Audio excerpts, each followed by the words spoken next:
अध्यक्ष जी।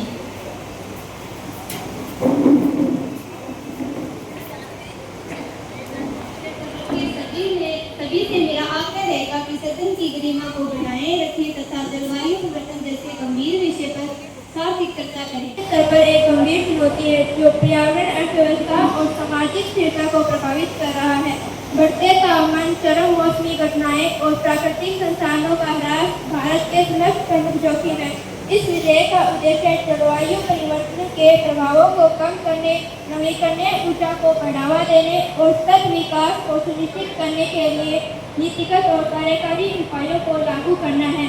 हमारा उद्देश्य है कि 2030 तक कार्बन उत्सर्जन में 45% की कमी और 2070 तक नेट जीरो उत्सर्जन प्राप्त करना, नवीकरणीय ऊर्जा के उपयोग को 50% तक बढ़ावा देना, जलवायु अनुकूलन के लिए बुनियादी ढांचे का विकास और वन संरक्षण को प्रोत्साहन, जलवायु परिवर्तन से प्रभावित समुदायों के लिए आर्थिक और सामाजिक सहायता।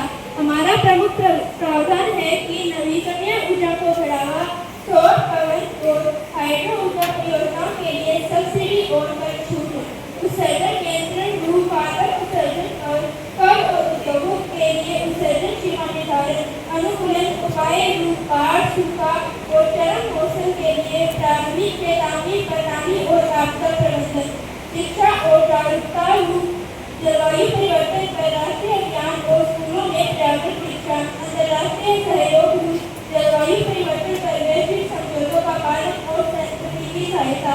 हमारा बजट प्रावधान ये है कि इस विधेयक के कार्यान्वयन के लिए प्राथमिक रूप से 50,000 करोड़ रुपए का वार्षिक आवंटन प्रस्तावित है, जिसमें नवीकरणीय ऊर्जा, अनुसंधान और आपदा प्रबंधन शामिल है। यह विधेयक भारत को जलवायु परिवर्तन के खिलाफ एक सशक्त और सतत रणनीति प्रदान करता है, जो पर्यावरण संरक्षण और आर्थिक विकास के बीच संतुलन बनेगा। प्रस्ताव चर्चा के लिए हमारी सीधा अपनी बात रखने समय का ध्यान रखते हुए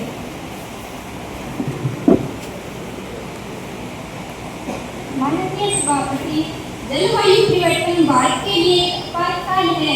बाढ़, सूखा और बढ़ता तापमान हमारे किसानों और उत्तर के समुदायों को नष्ट कर रहे हैं। यह विधेयक नवीकरणीय ऊर्जा को बढ़ावा देगा, जो ग्रामीण भारत में लाखों रोजगार पैदा करेगा। सौर और पवन ऊर्जा परियोजनाएं ऊर्जा आजादी लाएगी, कार्बन क्रश से उद्योग नई तकनीक अपनाएंगे। यह विधेयक नेट जीरो की दिशा में हमारा पहला कदम है। सहायक ग्रामीण क्षेत्रों में सौर परियोजनाओं के लिए अगर विशेष सब्सिडी दी जाए तो और बेहतर होगा। माननीय अध्यक्ष महोदय, मुझे मेरी बात रखने के लिए समय देने के लिए धन्यवाद। सभापति जी, पक्ष का दावा है कि यह विधेयक रोजगार पैदा करेगा, लेकिन कार्बन कर छोटे और मध्य उद्योगों को बर्बाद कर देगा। लागत बढ़ने से उद्योग वैश्विक बाजार में प्रतिस्पर्धा नहीं कर पाएंगे। सौर और पवन परियोजनाएं महंगी है और ग्रामीण बुनियादी ढांचा ही नहीं है। यह विधेयक बड़े कॉरपोरेशन को फायदा को बढ़ावा देने के लिए है।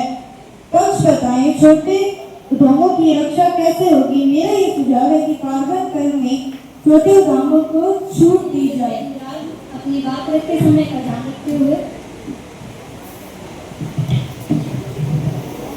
माननीय सभापति जी, समय देने के लिए धन्यवाद। विपक्ष का कार्बन पर सवाल गलत है।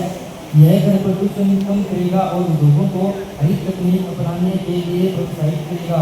विधेयक में छोटे उद्योगों के लिए सब्सिडी और कर छूट का पहले से ही प्रावधान है। ग्रामीण क्षेत्रों में सौर पैनल किसानों को सशक्त करेगी। यह विधेयक गाँव को प्राथमिक देता है, न कि कारपोरेट्स को। छोटे उद्योगों के लिए हरित तकनीक पर प्रशिक्षण कार्यक्रम बेहतर भविष्य के लिए अपनी बात रखें। धन्यवाद अध्यक्ष जी। दिल बहलाने को गाली ख्याल अच्छा है। सभापति महोदय, संघ पक्ष का कहना है कि ग्रामीण क्षेत्र प्राथमिकता है, लेकिन सौर और पवन परियोजनाओं के लिए बुनियादी ढांचा कहाँ है? गाँव में मूलभूत सुविधाएं ही नहीं तो फिर और पैनल किस काम के? यह विधेयक अव्यवहारिक है। पक्ष यह नहीं बता रहा है कि इन परियोजनाओं का लाभ छोटे किसानों तक कैसे पहुंचेगा। यह केवल बड़े कॉर्पोरेट्स के लिए है। जब तक ग्रामीण बुनियादी ढांचे के लिए अलग किया जाता है यह प्रशासन दिल बहलाने के लिए। माननीय अध्यक्ष जी, मुझे अपना समय देने के लिए धन्यवाद।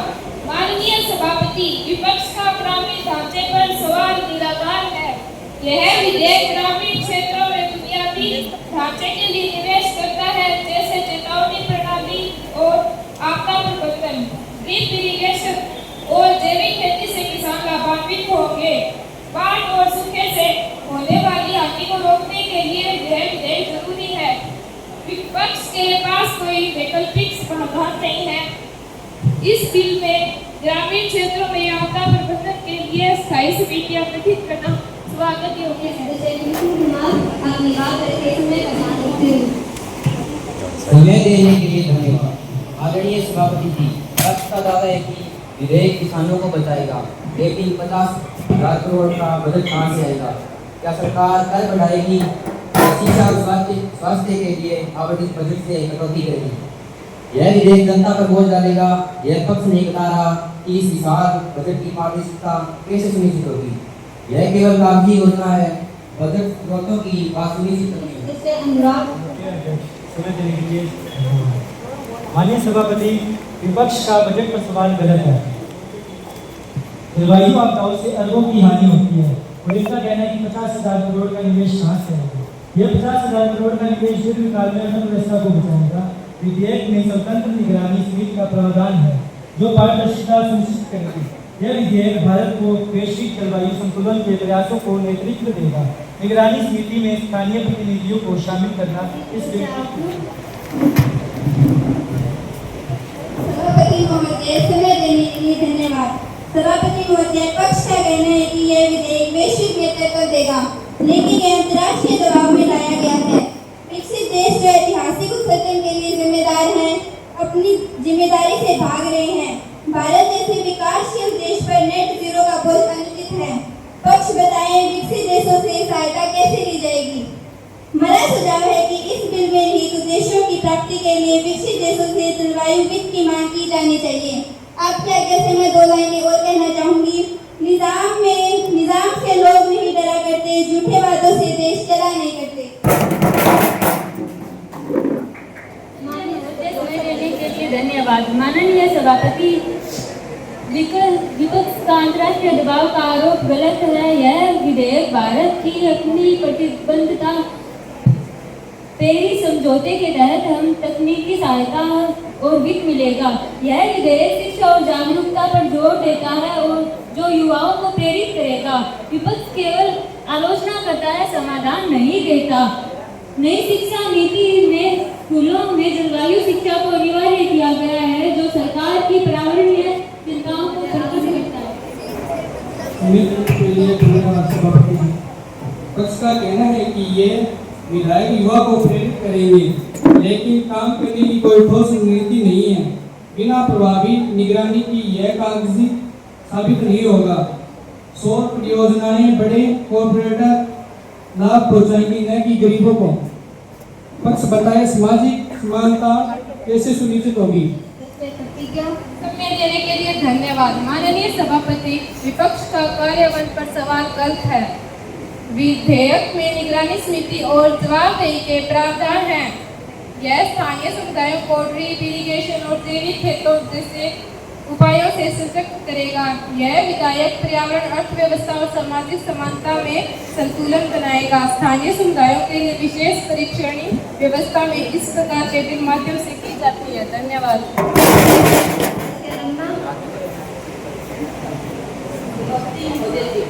पक्ष का दावा है कि यह संतुलन बनाएगा, लेकिन यह मांग का बढ़ाएगा।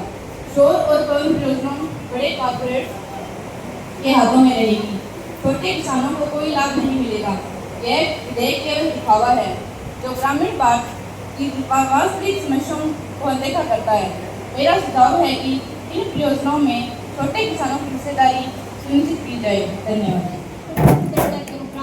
माननीय मंत्री महोदय, माननीय सभापति महोदय, सबसे पहले तो सार्थक चर्चा के लिए मैं आपका व विपक्ष और सत्ता पक्ष के सभी माननीय सदस्यों का आभार प्रकट करती हूँ। समुद्र मंथन से ही अमृत निकलता है। पक्ष विपक्ष के सभी सुझावों और चिंताओं को संज्ञान में रखकर हमने कुछ परिवर्तन किए हैं तथा अंतिम रूप से एक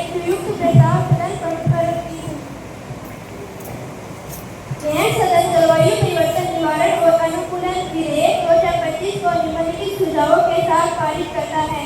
छोटे और मध्यम उद्योगों के लिए कारगर कर में छूट और हरित तकनीकी पर प्रशिक्षण, ग्रामीण क्षेत्रों में नवीकरणीय ऊर्जा के लिए बुनियादी ढांचा और स्थानीय समुदायों की हिस्सेदारी, बजट स्रोतों की पारदर्शी घोषणा और स्वतंत्र निगरानी समिति में स्थानीय प्रतिनिधियों को शामिल करना, विकसित देशों से जलवायु वित्त और तकनीकी सहायता की मांग के लिए भारत की स्थिति को मजबूत करना, जलवायु प्रभावित समुदायों के लिए विशेष पुनर्वास और आर्थिक सहायता, स्कूलों में जलवायु शिक्षा निवारण और परियोजनाओं में छोटे किसान की हिस्सेदारी सुनिश्चित करना।